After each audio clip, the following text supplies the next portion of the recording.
Shalom saudara.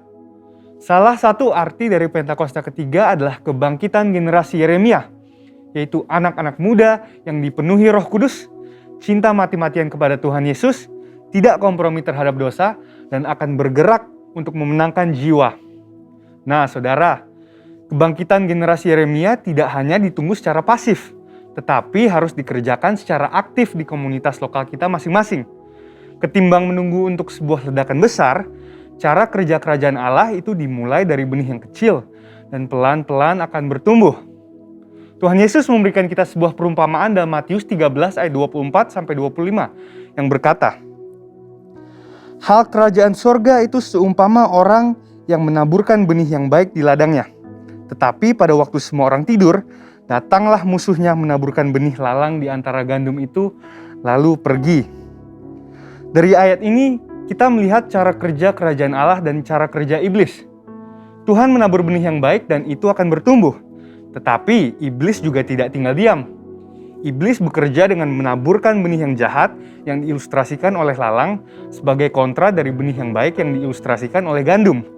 Dengan demikian, dapat kita katakan bahwa di era Pentakosta ketiga ini, ketika Tuhan menabur benih yang baik, yaitu kebangkitan generasi Yeremia, maka iblis akan juga menaburkan benih yang buruk untuk menghancurkan rencana Tuhan atas generasi ini. Berdasarkan lensa pemahaman Matius 13 ayat 24-25 terkait prinsip kerja si iblis, maka kita akan mengerti bahwa kalau hari-hari ini kita melihat iblis secara gencar menaburkan benih yang tidak baik kepada generasi muda, sehingga mengakibatkan anak-anak muda terjerumus dalam kehidupan yang berdosa atau yang sangat bertolak belakang dengan karakteristik generasi Yeremia, itu artinya iblis mengetahui bahwa Tuhan sedang mengerjakan sesuatu yang dahsyat. Tuhan sedang menabur benih yang baik, yakni kebangkitan generasi Yeremia. Sekarang, pertanyaannya bagi generasi Yeremia adalah, di manakah posisi kita sekarang? Apakah hidup kita lebih condong mengikuti arus dunia atau Tuhan? Arus dunia bisa berbicara mengenai budaya, norma, tren, dan ideal-ideal yang duniawi. Tapi sebagai orang percaya, kita diingatkan untuk memikirkan perkara-perkara yang di atas dan bukan yang di bumi. Seperti yang sering disampaikan oleh gembala sidang kita, perkara yang di bumi berbicara tentang hidup yang duniawi, yang dinyatakan dalam rupa perintah, peraturan, dan ajaran yang tidak membawa seseorang kepada pengenalan akan Kristus. Perkara yang di bumi juga berbicara tentang segala sesuatu yang berada dalam pikiran, perkataan, dan perbuatan yang merupakan sifat manusia lama sehingga bertentangan dengan kehendak Allah. Tetapi sesuai Roma 12 ayat 2, generasi Yeremia harus berubah oleh pembaharuan budi supaya dapat membedakan mana kehendak Allah yang baik dan yang berkenan kepadanya. Sebaliknya, kehidupan kita seharusnya ada di dalam Tuhan sepenuhnya. Ini berarti bahwa kita hidup mengikuti prinsip, ideal, dan standarnya Tuhan, dan bukan yang lain. Dengan kata lain, kita diminta untuk lebih lagi memikirkan perkara-perkara yang di atas. Dan juga seperti yang disampaikan oleh gembala sidang kita, memikirkan perkara-perkara yang di atas berarti bahwa kita harus menilai, mempertimbangkan, dan memikirkan segala sesuatu dari sudut pandang kekekalan dan sorga. Dan kita juga harus berpikir dan bertindak sesuai dengan pikiran dan tindakan Kristus. Jadi di manakah posisi hidup kalian sekarang? Dan apa yang kalian tunggu?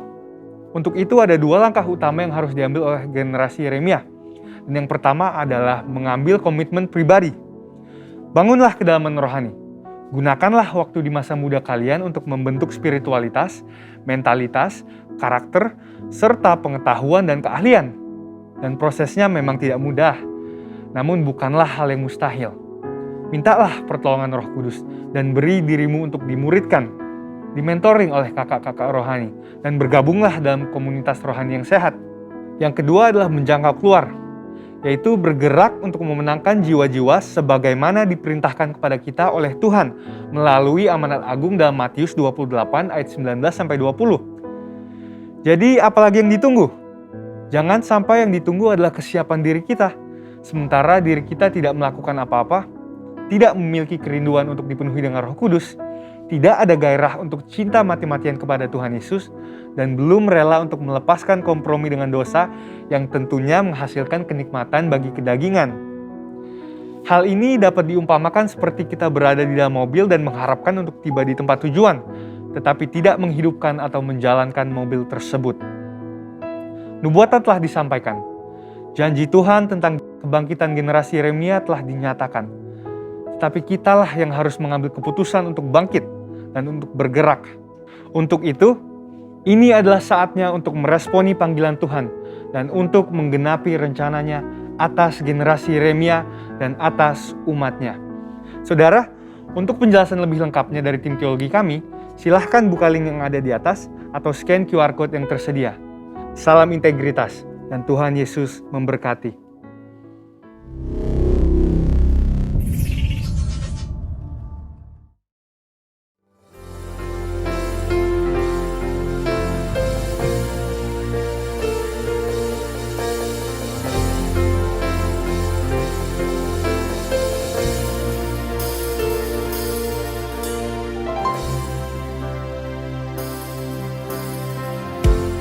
Penuhi hatiku dengan hadir-Mu,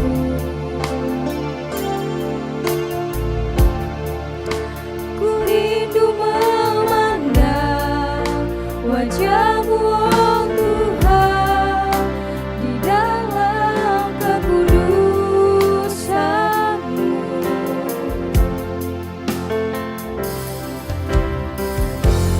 Bawaku dekat dalam hati-Mu, ku rindu mendengar suara-Mu, oh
Shalom jemaat yang dikasihi Tuhan, senang sekali saya Pendeta Rubin Adi Abraham bisa melayani Anda pada hari ini.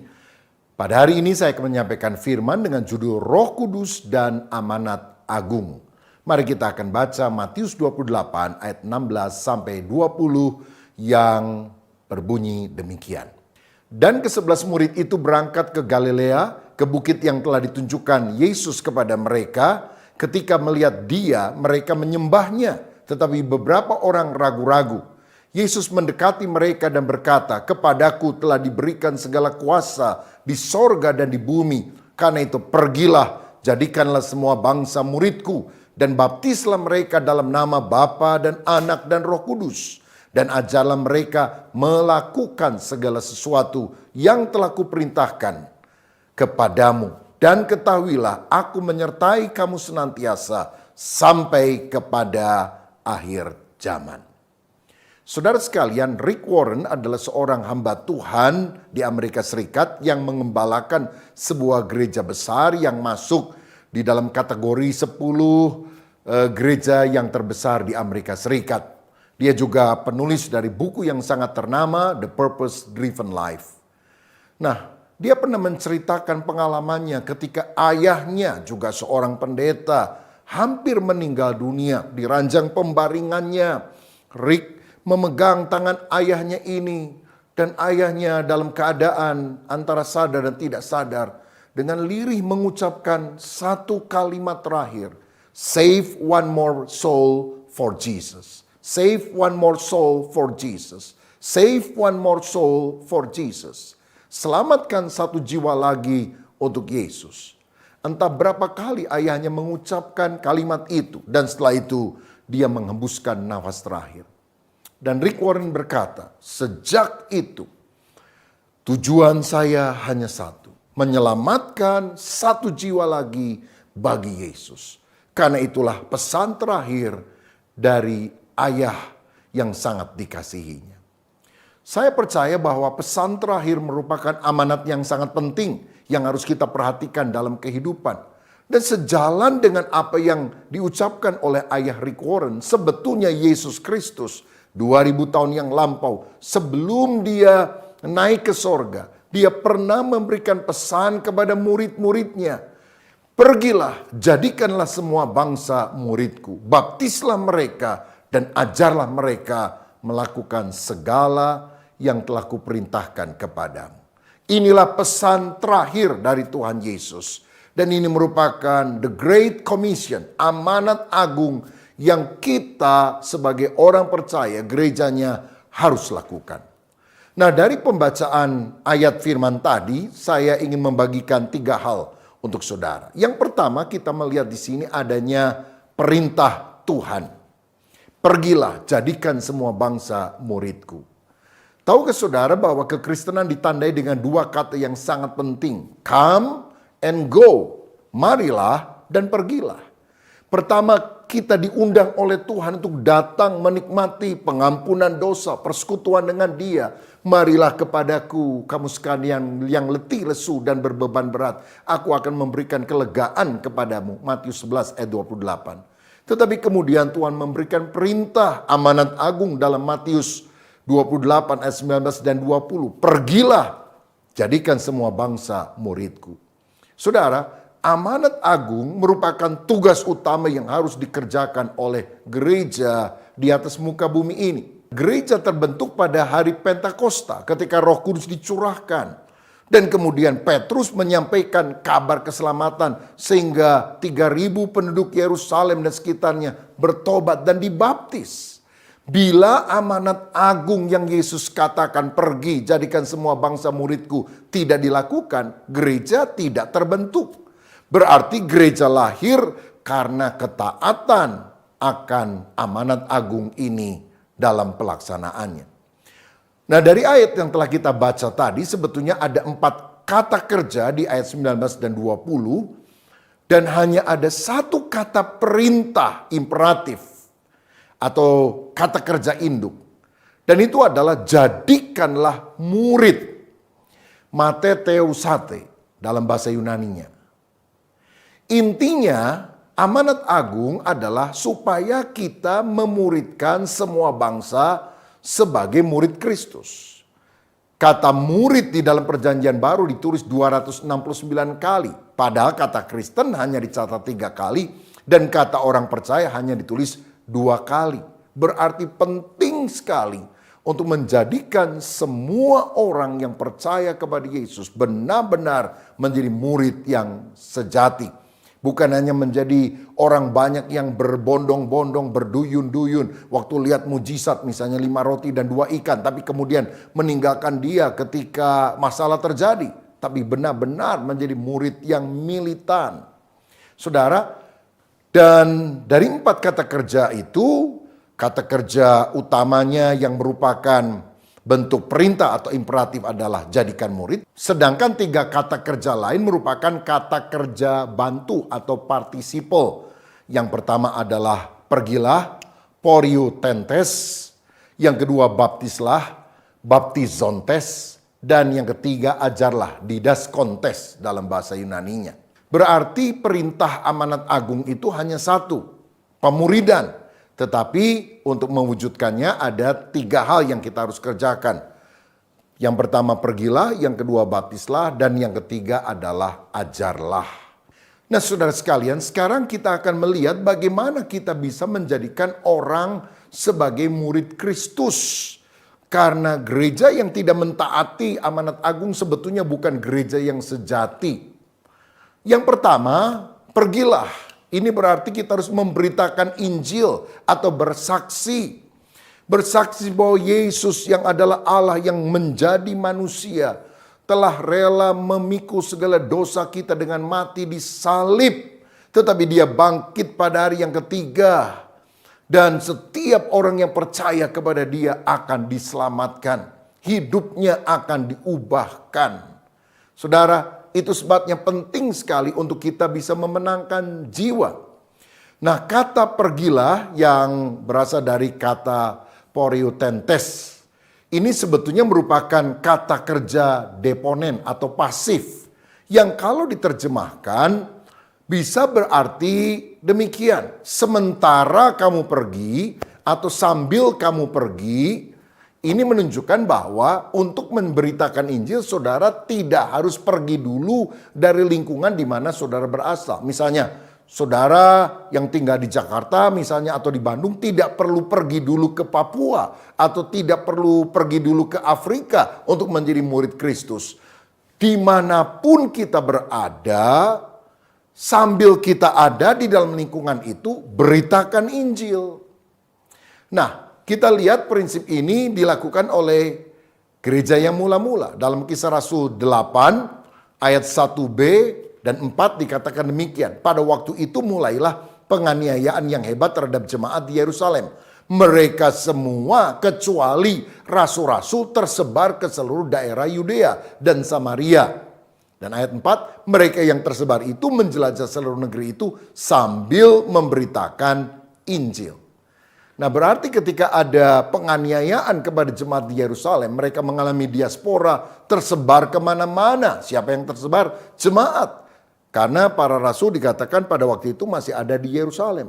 Dan mereka yang tersebar itu pergi kemanapun mereka berada dan memberitakan Injil kepada orang-orang di sekitar mereka. Ini menunjukkan bahwa penginjilan bukan hanya tugas pendeta, tapi tugas semua orang percaya, tugas semua murid Kristus. Saya percaya kerinduan Allah yang utama adalah agar jiwa-jiwa diselamatkan. Alkitab berkata, sorga bersuka cita bukan karena manusia bisa mendarat di bulan, bukan karena ada HP yang terbaru ditemukan, tetapi sorga bersuka cita ketika orang berdosa bertobat dan kemudian dibaptis tentunya. Ada banyak orang bangga sekali kalau gerejanya penuh sesak. Wow, gereja saya maju, penuh sesak. Kenapa gereja penuh?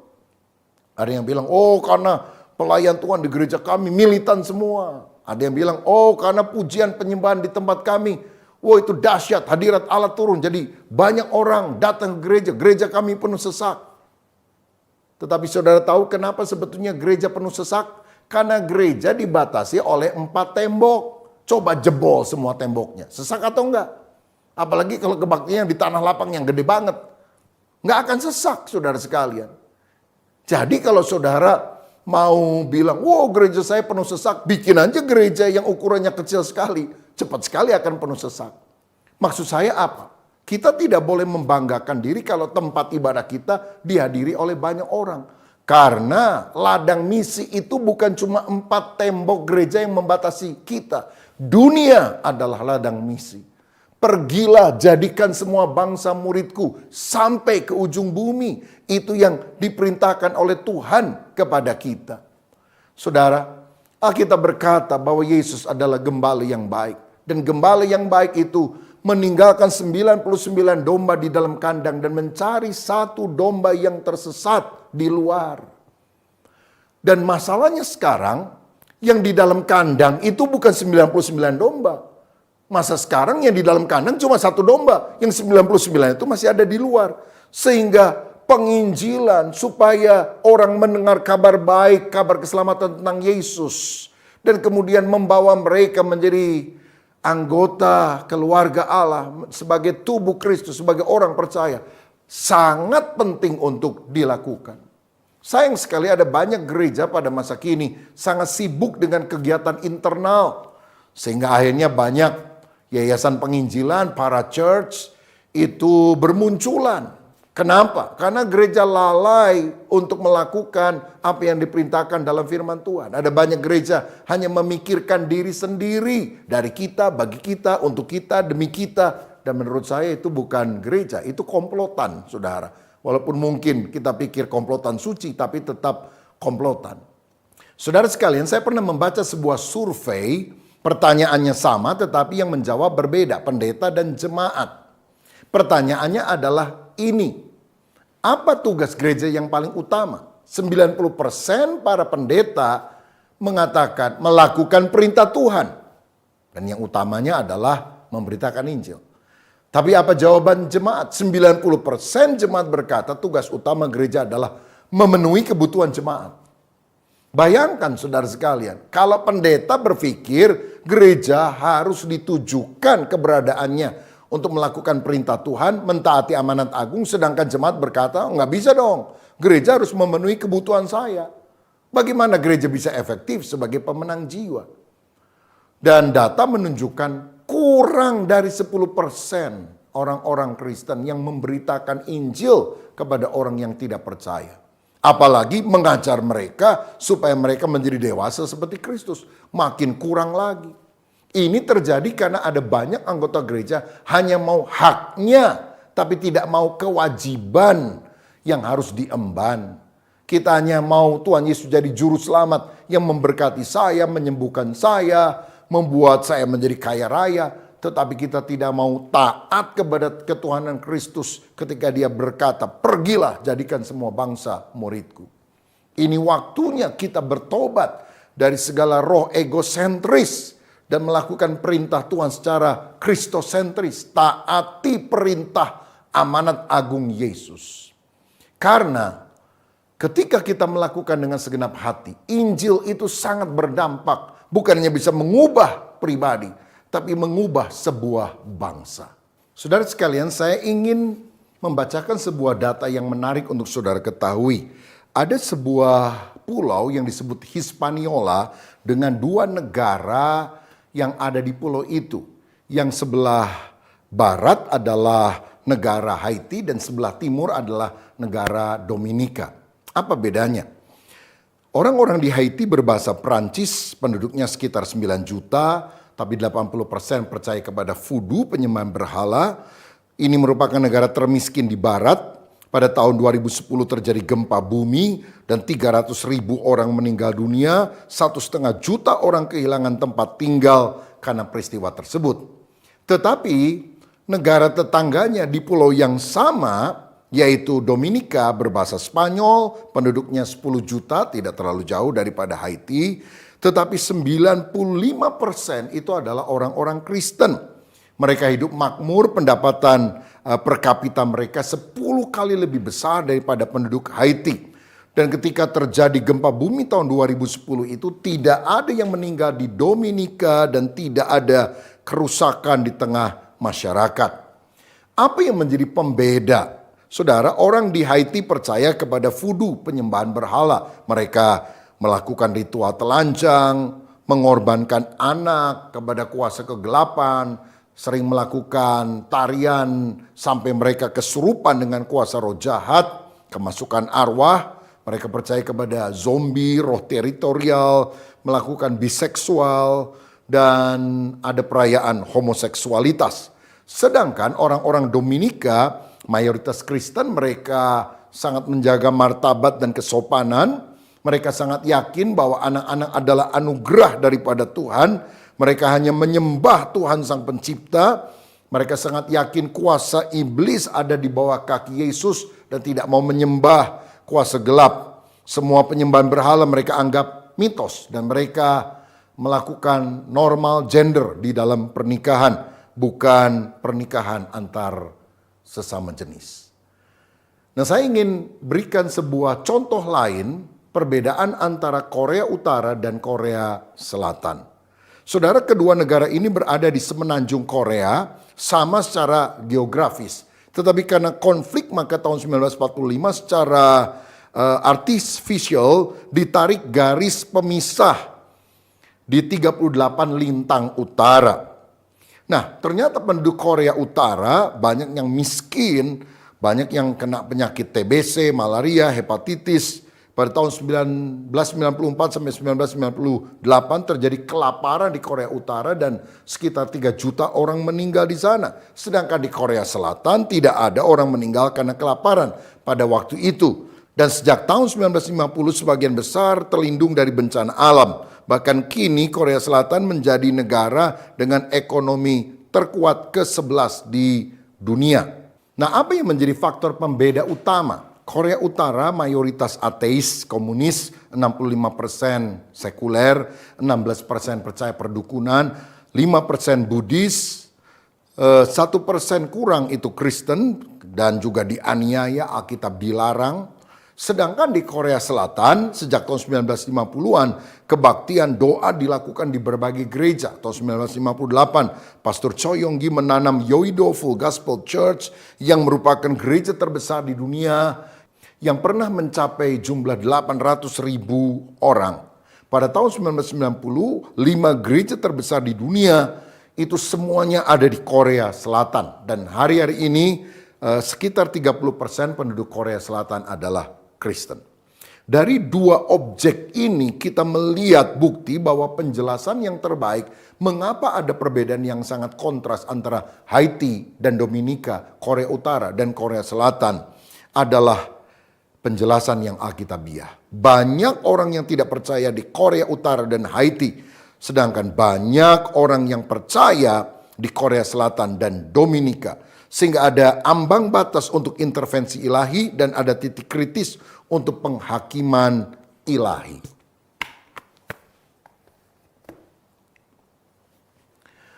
Dari sini kita melihat kebenaran firman dalam Yohanes 10 ayat 10 yang berkata, pencuri datang hanya untuk mencuri, membunuh, membinasakan.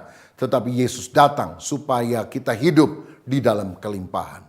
Oh saudaraku, betapa pentingnya kita memberitakan Injil. Karena itu akan mengubah bukan hanya pribadi, tapi mengubah bangsa. Tetapi hal kedua yang diperintahkan oleh Tuhan adalah baptislah.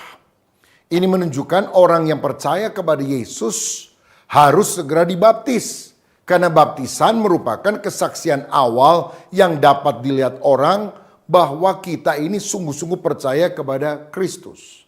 Nah, caranya adalah baptiso, diselamkan ke dalam air sebagai tanda pertobatan. Mungkin ada yang bilang, tapi ada tuh orang yang tidak dibaptis selamat, penjahat di sebelah salib Yesus. Benar, tetapi dia tidak mampu untuk turun dari salibnya. Tapi kalau saudara masih ada waktu, kesempatan, namun tidak mau dibaptis, itu menunjukkan bahwa saudara tidak sungguh percaya. Dan orang yang tidak percaya tidak akan diselamatkan. Dan jangan pernah menunda kesempatan untuk dibaptis karena waktu bukan punya kita. Saya teringat satu kali ada sebuah keluarga dulu memang bukan orang percaya. Tapi anak-anaknya sekolah Kristen akhirnya ke gereja semua, bahkan ibunya juga ikut ke gereja. Cuma bapaknya yang belum. Nah, bapaknya ini sebetulnya tidak menentang untuk mereka jadi Kristen, tapi nggak pernah mau kalau diajak ke gereja, apalagi kalau dibaptis. Tapi satu kali saudara, suaminya kena serangan jantung mendadak, masuk ke ICU dan dia sadar kalau dia mati. Wah, bisa masuk neraka ini karena dia belum sungguh bertobat, belum percaya, belum dibaptis. Maka ketika dia sedang dirawat di rumah sakit itu, dan kebetulan pada satu hari mereka berkumpul di dalam kamarnya, si ayah berkata begini, "Tis," karena ngomong sudah agak susah. Istrinya tanya, "Ngomong apa, Pak?" "Tis." Anak pertama, kedua, dan ketiga bingung, apa ini maksudnya? Tiba-tiba anak yang kecil menjawab begini, "Saya tahu sebelum papa mati, rupanya dia ingin makan petis. Maka dibelikanlah petis dan dijejalkanlah ke dalam mulutnya. Matilah dia," saudara. Padahal yang dimaksud adalah minta baptis, bukan minta petis. Maksud saya adalah ketika ada kesempatan, mari kita sungguh-sungguh memberi diri dibaptis. Dan hal yang ketiga yang harus dilakukan adalah ajarlah. Orang yang telah mendengar Injil, dibaptis, harus diajar untuk mengetahui perintah Tuhan dan kemudian taat melakukan. Sehingga ada keseimbangan antara doktrinal dan praktikal. Ngerti kebenaran dan melakukan kebenaran. Kisah Rasul 2 ayat 42 mencatat bahwa jemaat gereja mula-mula mereka bertekun dalam pengajaran rasul-rasul. Ya, di dalam doktrin yang diajarkan para rasul. Dan dalam persekutuan. Dan mereka selalu berkumpul untuk memecahkan roti dan berdoa. Saudara, bertekun dalam pengajaran atau doktrin yang bersumber dari Alkitab akan menghasilkan pertumbuhan rohani yang baik di dalam kehidupan seorang. Karena itu mari kita bertumbuh di dalam firman, misalnya melalui ibadah minggu, baik secara onsite maupun secara online, supaya iman kita tetap terjaga. Kemudian kita juga perlu mengikuti kelompok-kelompok sel, baik secara onsite ataupun secara online, apalagi pada masa pandemi, kalau belum bisa tatap muka ya tatap layar lah, supaya saudara imannya makin teguh. Kita juga perlu mengikuti kelompok pemuridan di gereja lokal kita masing-masing. Bahkan kalau ada sekolah Alkitab, saudara juga boleh belajar di sana, ya. Dan jangan lupa baca Alkitab setiap hari, renungkan itu siang dan malam supaya kita makin ngerti ajaran Tuhan. Dan kemudian kita mempraktekannya. Dan jika kita melakukan 3 hal tadi, yaitu pergilah, baptislah, ajarlah, maka kita akan bisa memuridkan orang lain dengan siklus tadi. Jadi untuk menjadikan murid, pertama pergilah, kedua baptislah, dan yang ketiga adalah ajarlah. Dan kalau 3 hal ini kita lakukan, maka kita bisa memuridkan orang lain. Dan siklus ini terjadi terus sampai pada akhir zaman. Nah, jadi kita melihat yang pertama tentang perintah Tuhan. Yang kedua kita akan membahas tentang kuasa Tuhan di dalam perikop tadi. Matius 28 ayat 18 berkata, Yesus mendekati mereka dan berkata, "Kepadaku telah diberikan segala kuasa di sorga dan di bumi." Bahkan di ayat 20 Yesus berkata, "Ketahuilah aku menyertai kamu senantiasa sampai kepada akhir zaman." Saya sangat yakin bahwa Allah tidak pernah mengutus seseorang tanpa memperlengkapi orang itu terlebih dahulu dengan kuasanya. Kuasa apa? Kuasa Roh Kudus.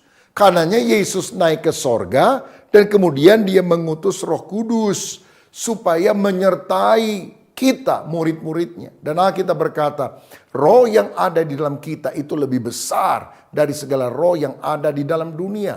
Ini adalah perlengkapan kuasa yang tanpa batas yang Tuhan berikan kepada setiap murid Kristus. Tuhan ingin agar kita dilengkapi dengan kuasa Roh Kudus. Karena kalau Roh Kudus berkarya dalam hidup kita, dia akan bekerja keluar dan juga ke dalam. Bekerja keluar, dia memberikan karunia-karunia roh, mujizat-mujizat, tanda-tanda ajaib. Tetapi dia juga harus bekerja ke dalam, membangkitkan buah roh, kasih, sukacita, damai sejahtera, kesabaran, kemurahan, kebaikan, kesetiaan, kelemah lembutan, penguasaan diri. Sehingga antara karisma dan karakter ada keseimbangan. Saudara, Kita perlu diurapi dengan Roh Kudus. Karena apa? Memberitakan Injil supaya orang-orang percaya kepada Yesus sebetulnya adalah konfrontasi dengan kuasa roh jahat. Penginjilan adalah peperangan rohani. Merebut manusia dari tangan iblis dan membawanya kepada Kristus. Karenanya dalam Kisah 1 ayat 8 dikatakan, tetapi kamu akan menerima kuasa, dunamos, power. Kalau Roh Kudus turun ke atas kamu dan kamu akan menjadi saksiku di Yerusalem, di Yudea, di Samaria, dan sampai ke ujung bumi. Ingat ke saudara bahwa ketika Yesus mati di salib dan murid kemudian mulai mendengar selentingan bahwa Yesus bangkit, mereka masih berkumpul dalam sebuah ruangan sambil mengunci tempat itu. Karena mereka takut kepada orang-orang Yahudi. Tetapi tiba-tiba Yesus hadir di tengah mereka. Dan setelah mereka penuh dengan Roh Kudus pada hari Pentakosta, mereka tidak lagi mengunci pintu karena ketakutan. Petrus dan murid-murid yang lain berkhotbah dari loteng Yerusalem. Bukan kepada orang yang ada dalam ruangan, tetapi terutama kepada orang yang ada di luar ruangan. Supaya mereka bertobat dari segala dosa dan percaya kepada Yesus. Murid Yesus itu bukan orang terpelajar. Banyak di antara mereka adalah nelayan sederhana. Tetapi ketika Roh Kudus turun, maka semua orang heran melihat hikmat mereka, keberanian mereka. Yang sebetulnya sumbernya adalah Roh Kudus. Kisah Rasul 4 ayat 13 berkata, ketika sidang itu melihat keberanian Petrus dan Yohanes dan mengetahui bahwa keduanya orang biasa yang tidak terpelajar, heranlah mereka dan mereka mengenal keduanya sebagai pengikut Kristus. Saudara, karena itu mari kita sungguh-sungguh minta Roh Kudus mengobarkan hati kita untuk bersaksi. Saya yakin cirinya Roh Kudus ada dalam hidup kita bukan hanya sekedar kita berkata di dalam bahasa roh, tapi kobaran hati untuk memberitakan kasih Kristus harus nyata di dalam kehidupan kita. Sebab hanya Roh Kuduslah yang memang bisa mentobatkan orang. Kita hanya bisa menabur benih firman, bersaksi, tapi Tuhan yang akan menumbuhkan benih tersebut. Dalam Yohanes 16 ayat 8 firman berkata, dan kalau ia Roh Kudus datang, ia akan menginsafkan dunia akan dosa, kebenaran, dan penghakiman. Jadi Roh Kudus akan menginsyafkan orang bahwa dia berdosa kalau dia menolak Yesus, satu-satunya jalan keselamatan. Roh Kudus juga akan menginsyafkan orang akan kebenaran, bahwa Yesus itu benar-benar Tuhan, Juru Selamat, karena dia datang dari sorga dan setelah tugasnya selesai dia kembali ke sorga, dia naik ke sorga. Kan semua nabi pengajar agama mati, dikubur, tidak bangkit. Hanya Yesus yang mati, dikubur, bangkit, naik ke sorga. Karena dia berasal dari sorga. Ini menunjukkan bahwa Yesus adalah sang kebenaran sejati. Roh Kudus juga menginsafkan manusia akan penghakiman. Yaitu si iblis sudah dihakimi, sudah dikalahkan. Karena Yesus telah mengalahkannya di atas kayu salib. Sebab dia mati tapi kemudian dia bangkit. Dan kelak pada akhir zaman, si iblis akan dicampakkan di dalam Gehenna, yaitu lautan api sampai selama-lamanya. Dan orang yang tidak percaya kepada Yesus juga akan mengalami penghukuman. Tetapi kalau kita percaya kepada Yesus, kita tentu akan diselamatkan. Roh Kudus itulah yang akan menerangi pikiran kita ketika firman Tuhan disampaikan. Saudara sekalian, ada banyak orang berpikir kalau orang melihat mujizat, pasti mereka percaya kepada Yesus. Saya mau katakan, orang sungguh percaya kepada Yesus kalau Roh Kudus menerangi hati mereka ketika mereka mendengar firman.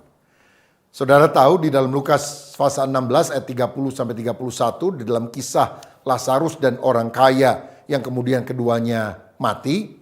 Orang kaya itu di alam maut minta supaya Lazarus ini disuruh pergi ke sana, ke rumah bapaknya, untuk memberitakan firman kepada 5 orang saudaranya yang masih hidup. Jadi ini orang yang gak percaya, semangat penginjilannya muncul setelah dia dihukum, saudara. Tetapi dikatakan dalam firman Tuhan, jawab orang itu, tidak Bapak Abraham, tetapi jika ada seorang yang datang dari antara orang mati kepada mereka, mereka akan bertobat.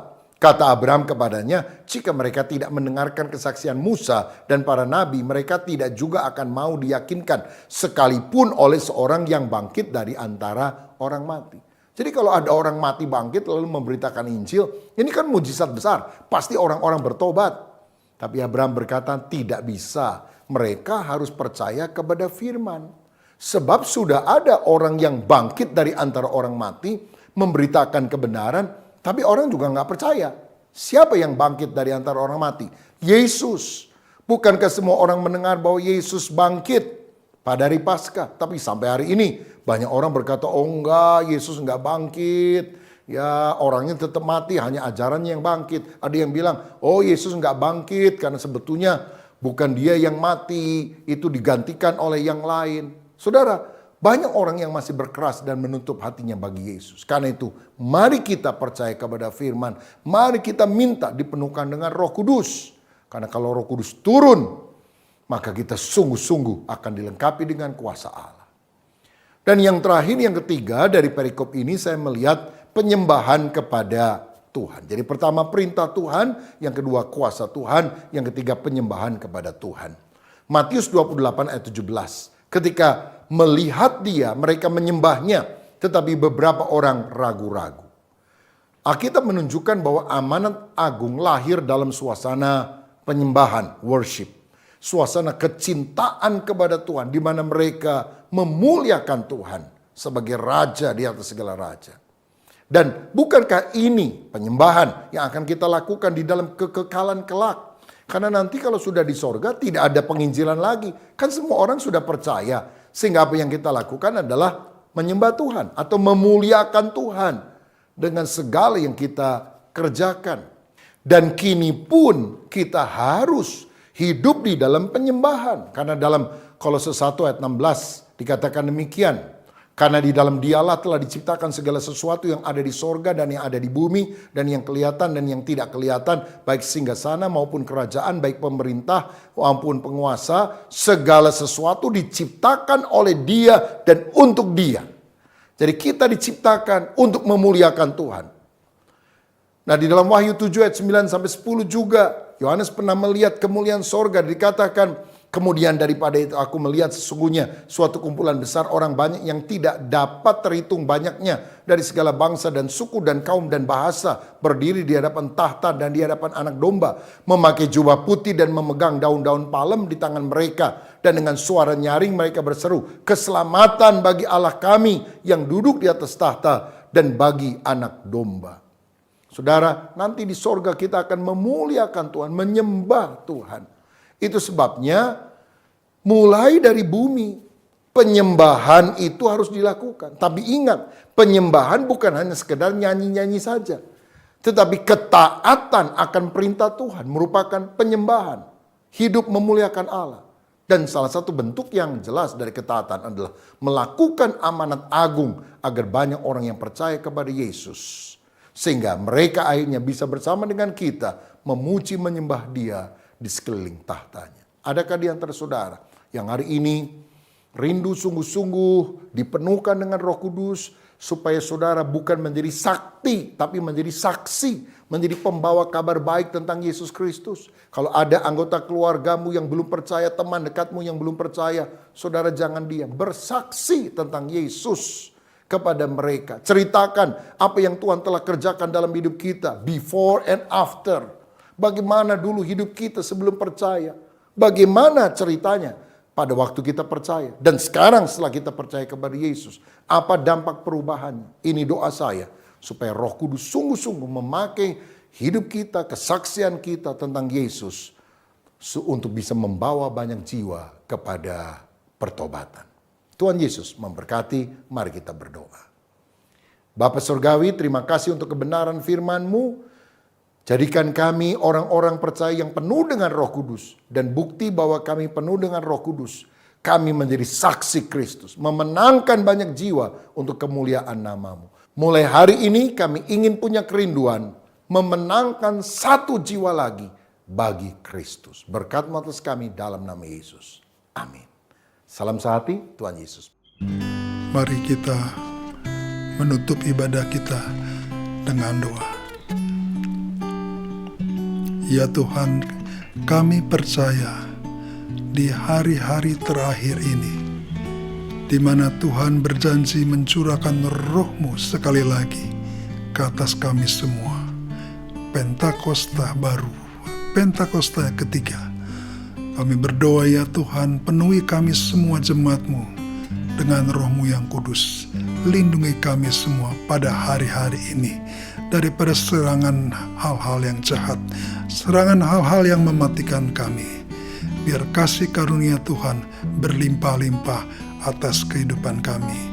Mari kita, seluruh jemaat Tuhan, kita angkat tangan kita buka hati untuk siap menerima berkat Tuhan. Ya Tuhan, berkatilah seluruh jemaat-Mu, berkatilah kehidupan mereka, berkatilah keluarga mereka, anak-anak mereka. Biar kasih karunia Tuhan Yesus yang berlimpah-limpah Tuhan curahkan di dalam kehidupan mereka. Bersama-sama dengan persekutuan yang manis dengan Roh Kudus, selalu menyertai, melindungi, dan memelihara seluruh jemaat-Mu. Mulai hari ini sampai Tuhan Yesus datang menjemput kita semua di awan-awan yang mulia. Mari yang percaya kita sama-sama katakan, amin.